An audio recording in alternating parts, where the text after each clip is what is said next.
Good evening, everybody. Welcome to the first installment of 3 prediction shows on this Monday evening. Jay's Fight Talk and Liam Tully with me, as always. How are we, boys? We well? Good, thank you very much, you. I'm very good, thank you, mate. Very good. We're starting in the world of MMA, aren't we, tonight? We've got a nice prime time card over here in the UK. It's Fight Night Saudi Arabia from Riyadh. Decent card, as we've just discussed off camera. A great main event. Israel Adesanya returning after defeat to Dricus du Plessis last time out. He's facing Nassourdine Imavov, who's been on a decent run himself. Number 2 against number 5 in the middleweight division, I believe. So probably fair to say that the winner's going to be there or thereabouts for a title shot. We know that after Strickland and du Plessis run it back, that Khamzat Chimaev is probably going to be the next in line, isn't he, if we're being honest? But maybe if Izzy wins especially, I think he won't be too far away. Imavov's probably going to need to win one more, I would suggest. Depends who wins. I mean, it does, yeah. Sorry to cut you, but if Strickland wins, it's a rematch. I mean, he's lost against Strickland previously. He's on a bit of a tear. So they could sell it as, he's just beat Izzy, who's the next best other than Khamzat. He wants to get that L back. They like a redemption story, don't they, in the UFC? And they're trying to tap into the French market. I believe he's Moroccan by lineage, but fights out of France. The French market at the moment, certainly in other organisations, PFL, for example, Octagon, another French pretty MMA decent European promotion.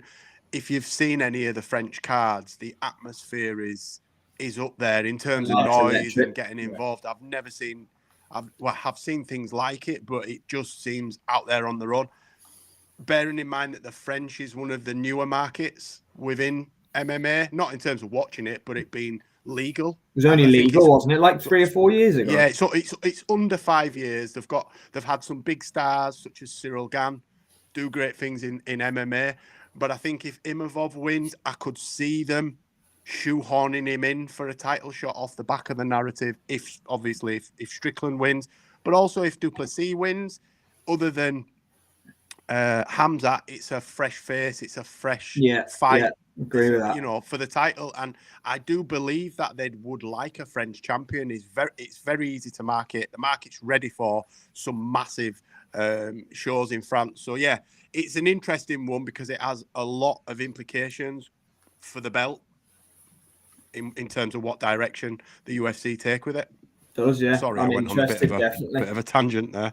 No, you're all right. No, it makes complete sense. You are bang on the money about the French market. It's huge. Obviously, like you said, it's only been legal for 3 or 4 years, MMA in France, hasn't it? They've got Cedric Doumbé in the PFL. Like you said, he's so popular over there. Like you said, Cyril Gane. Even France's story, most of it was developed in France as well. So, they've got many good fighters. Benoit Saint-Denis, another one.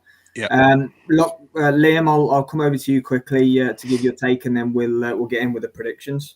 Yeah, it's an interesting fight. I mean, firstly, Saudi Arabia are getting at least 2 events this year. So if this is what they're producing for a fight night level card, what we get with the numbers card later in the year is probably going to be one of the best pay-per-views of the year. You would imagine with the path Saudi go on when they go all in on something, they don't hold back by halves.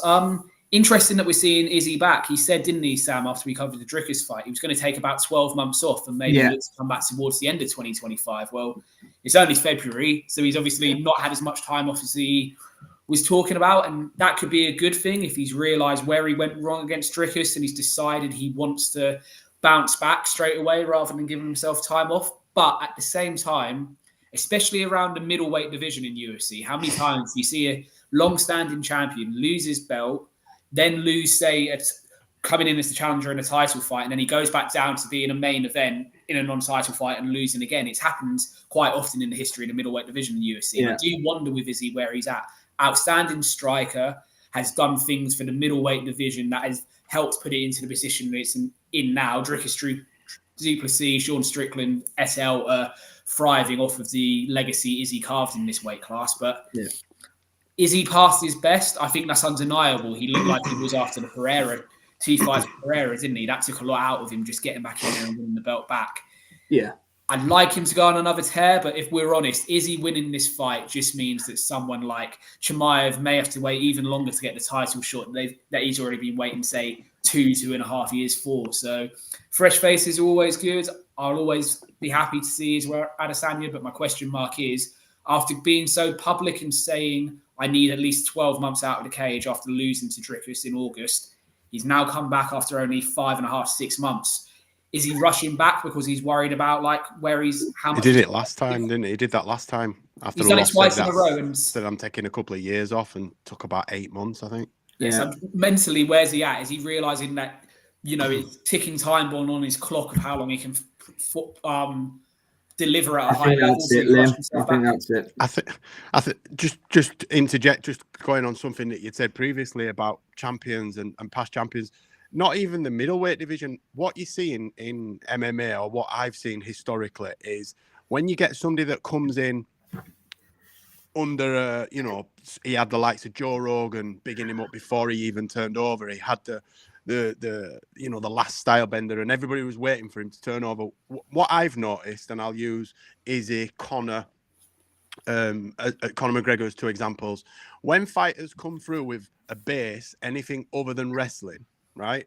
And I'm talking striking, jiu-jitsu, Muay Thai, that kind of background. The game evolves that quick that they have a short amount of time, and it's normally 2 years, maybe 3, before the game surpasses them. And they're rounded, more well-rounded. So, as I say, wrestling-based, not jiu-jitsu, because jiu-jitsu and wrestling, they're not the same. If you've got a wrestling base, you've got a little bit more longevity. And historically, the strikers, once it goes and people are able to navigate their way past their main weapon, you usually find they never find their way back. Conor never found his way back. Izzy has spits and spurts found his way back, but what you find, it's usually the ones with the more solid wrestling base, because is it easier to learn striking than it is to learn wrestling? I don't know. I can't do either very good. Easier to negate striking than it is wrestling, though, isn't it? I think so, because you can get a single leg, the hips, you can grab the shoulder, the arm. Whereas with striking, if you can negate the range and stay out of his range, I'm not saying he doesn't have that much to offer. His takedown defense is not that bad, or should I say his takedown defense is good, but his takedowns are non-existent. And you take that part out of his game, all Dricus did is get him up against the cage and challenge him for the takedown. And eventually, once he starts to gas, you couldn't stop him getting him down, and it was fairly easy to get hold of him and submit him. And I know that's easy for me to say, sat here in my living room, that struggles to fight sleep. But I just think that when people come through and they've got a base of striking, karate, kickboxing, other than Powhatan, they usually get found out. But I do believe once Powhatan fights somebody of a similar size, because a lot of times at middleweight, he's a lot bigger than 90% of the middleweights.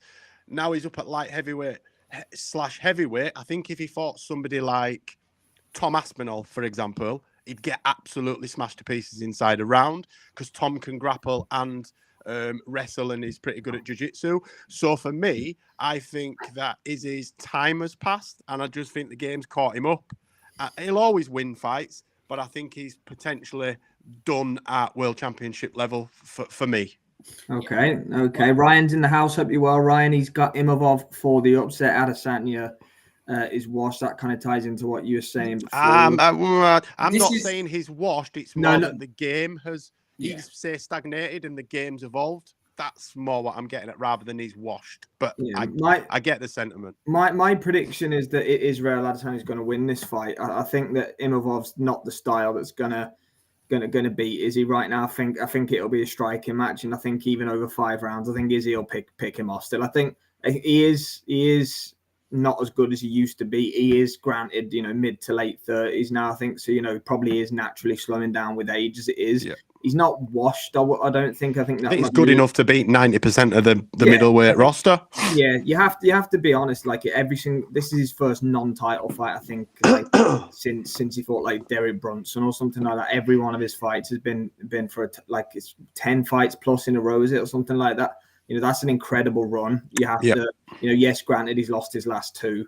3 out his last 4, hasn't he, really? But I think he'll have enough for Imavov. You know, Sean Strickland dealt with Imavov. I know Strickland beat Adesanya, but I just think, you know, I've watched Nassourdine Imavov. He is good, but he's not on the level of Israel Adesanya, even if he is a little bit over the hill. So I'm going to go with Adesanya via fairly, 4-1. I'm going to go 4-1 on the cards. I don't think he stops him. Yeah, mate, I think the nail on the head you've just hit is what I was about to say. Is Imavov, for all his good run he's been on, they've all been stoppages or points decisions. He's not had a single submission victory inside the UFC organization. So that shows that it's more likely to be a striking match. And in that case, yes, as we said, Izzy is showing signs of decline. But if it's purely a striking match and grappling, wrestling, etc. is left out of it, you still have to favour Adesanya. Just that experience of what this is 11th or 12th fifth 5-round fight in a row, isn't it? His record is outstanding. He knows how to go to 5 rounds and win if it comes to it.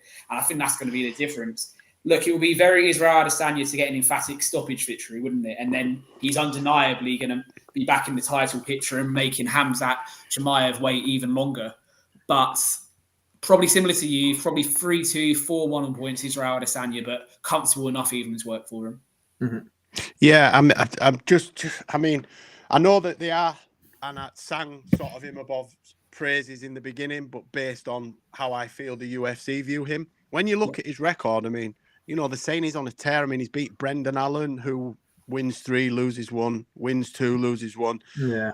He beat Cannonier. Cannonier's flipping nearly my age. Roman Dolidze, who's untested at the top level, really. And then some of the fights that he struggled in, he struggled with Chris Curtis. That ended up as a no contest. Chris Curtis has got a decent wrestling base, though. Obviously, Strickland beat him. He beat Joaquin Buckley, who's a career welterweight, really. Shabazian. So then Ian Heinisch, the names on his record. There's no one at that level on this record. That's what Strickland. I mean. So it's a big level to jump, because when he has fought, I mean, he lost against Phil Hawes, for God's sake. No disrespect, but Phil Hawes carries the buckets for Jake Paul now. He's not a serious MMA fighter anymore. Strickland beat him fairly easily, unanimously. So for me, I think Izzy's got enough left to navigate his way through 5 rounds at range. I think if Imavov gets him up against the cage, I don't believe he's got a strong enough wrestling base to keep Izzy down. If he does get him down, I think Izzy will be able to sweep or switch, get a wizard, and because Izzy's pretty strong. I know he's got that lean figure, same as the likes of John Jones, but he's really, really physically strong. And you'll notice anytime anybody gets him down, other than when Drickus got him down, but I think there was a lot in the build-up to that fight. There was a lot of emotion in that fight, and Drickus is really good. Doesn't look that good on the eye, but Drickus is the champion for a reason, yeah? So I think that Izzy's going to have enough left. I could actually see Izzy stopping him. I could see Izzy stopping him inside 4 or 5 rounds. I think Imavov's going to be chasing him.